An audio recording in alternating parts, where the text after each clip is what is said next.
खुलुमनाय लोगोफोर आरो फैलायबाय गोदान मोनसे भिडिअ लानानै नोंथांमोननि गेजेराव दिनै बहुत दिन मुराव भिडिअ लाबोनो मोनदों आङो आरो नोंथांमोननोबो हयथ' आंनि भिडिअफोरखौ मोनैनि थाखाय साननोबो हागौ मानो लाबाखै आं आसलते भिडिअ लाबोनो हाथ'वाखैमोन मानोना नोंथांमोननि गोबां कमेन्ट्सनि उनाव आंबो निजे गासै माबाफोरखौ रिसार्च खालामना नायदों नोंमारगो आंनि भइसआ माने आसलते क्लियारै फैयाखैमोन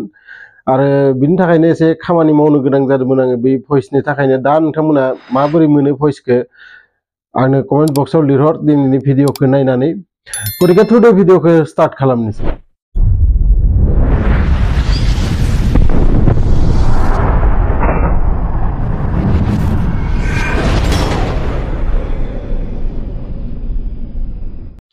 सानसेखालि हरनि प्राय 2टासे बाजानि घटना आरो बे घटनायाबो जाबाय कर्नाटकनि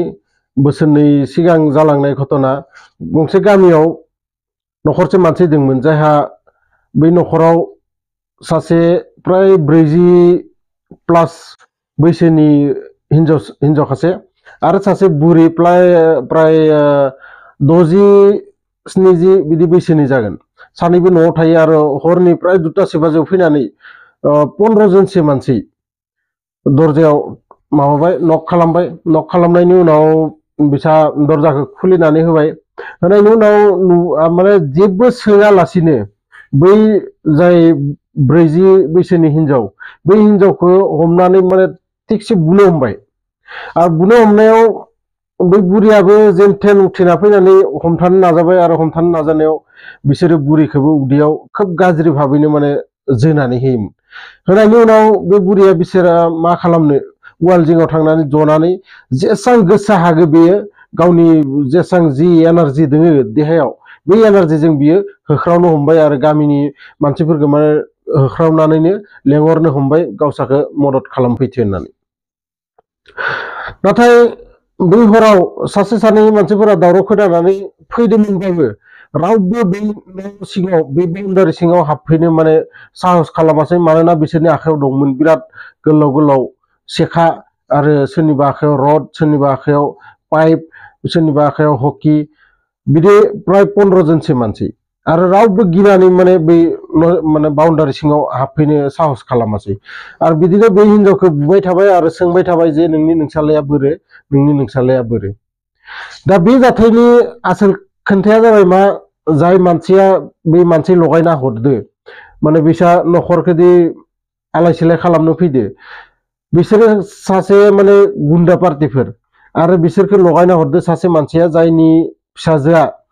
दिनैनि दिनाव हाबा जानो गोनांमोन आरो बै फिसाजोखौ बै हिन्जावनि फिसालाया लानानै खारखुमादो आरो बै खारखुमानो थाखायनो बिसोरो हराव माने बदला लानो थाखाय फिसालानि बदला लानो थाखाय बिमाखौ बिदि अत्याचार खालामदो आरो इदि बुग्लि हिन्जावखौ एसेयावनो माने गाराखै बिसोरो आरो मा जालांदो सिगाङालागै नोंथांमोना भिडिअखौल' नायबाय था ओरैबायदि माने गिथाव बाथाव घटना बिसोरो बानायदों बे माने स्ट'रियाव बिसोरो बुग्लि लास्टाव देहानि गासै जि जोम माने बिसि जुमनानैसो बोखारजुमनानैसो आरो निउड खालामनानै बेखौ खानायाव हमना बुद्दु लांनानै बै गामिनि गेजेराव खुन्था गंसे दंमोन कारेन्टनि बै खुन्थायाव खाथाबनानै आरोबाव बेखौ माने जाय जेरै हागो माने बुग्लिनो हमबाय आरो बेयाव प्राय मानसि 400 मानसि जमा जाजोब्बाय आरो रावबो माने हमथानो साहस खालामाखै आरो बयबो माने जेन भिडिअ केमेरा खालामबाय दङ आरो जेन माने बिराद मोजां खामानिसो बेयाव जाबाय दङ गासैबो माने टर्चनि भिडिअ केमेरा माबानि अन खालामनानै बिसोरनि लाइटफोरखौ अन खालामनानै माने भिडिअ केमेरा खालामबाय दङ सोरबा गोजाननिफ्राय गावनि बिल्डिंनि सानिफ्रायनो माने भिडिअ बयबो बे जायगाखौ माने आवग्रिजोबनानै नाहरबाय थाबाय आरो बिसोरो बै हिन्जावखौ बुग्लिबाय थाबाय आरो सोंबाय थाबाय जे फिसालाया बोरो नोंनिया आरो फिसालाया बोरो होननाया माने ओरैबायदि जादों बिमाया आसलते मिथियानो फिसालाया अबेयाव थांदों दा माबोरै बिसोरनि सिगाङाव खोन्थानो आरो बिनि उनाव प्राय 4 घन्टासो टाइम बेफोरबायदिनो थांनायसै आरो बिनि उनाव सोरनिबा माने दिमागाव मा फैनाय मिथिया मानसिफोरनि आजिखालिनि माने दिमागफोरानो अबेयाव थाङो नांगौ टाइमाव मिथिया बिनि उनाव इमान मानसिनि गेजेराव सासे मानसिया माने पुलिसखौ फन हरो आरो फन हरनायनि उनाव बे जायगायाव पुलिसफोर मोनफैयो नाथाय बै समाव बेयाव थानाय जि खैजोन मानसि दंमोन बिसोरो थांनायसिमोन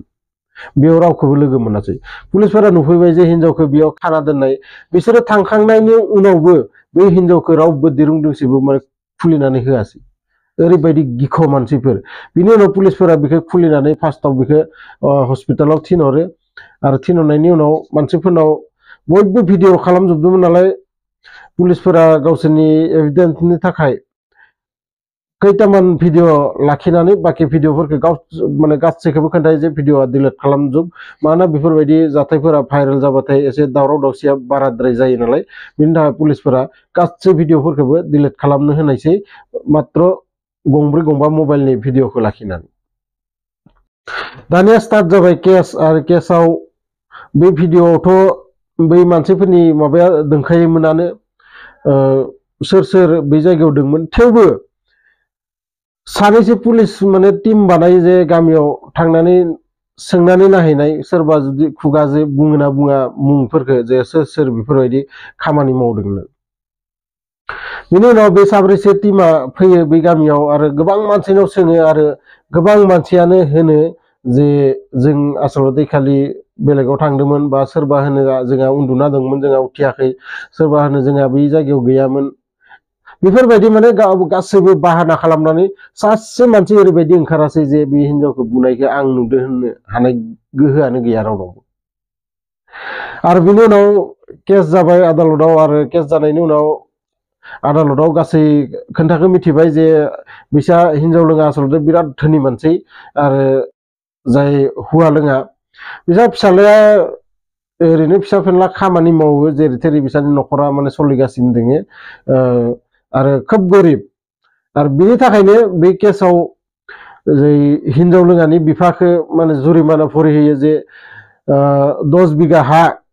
नों बिसानि नामाव खालामना होनांगोन आरो 5 लाख टाका फैसा बिसानि नामाव नों खालामना होनांगोन मानोना नोङो गरिबनि थाखाय बेफोरबायदि खालामदोंना गतिके नोङो बे माने माबाखौ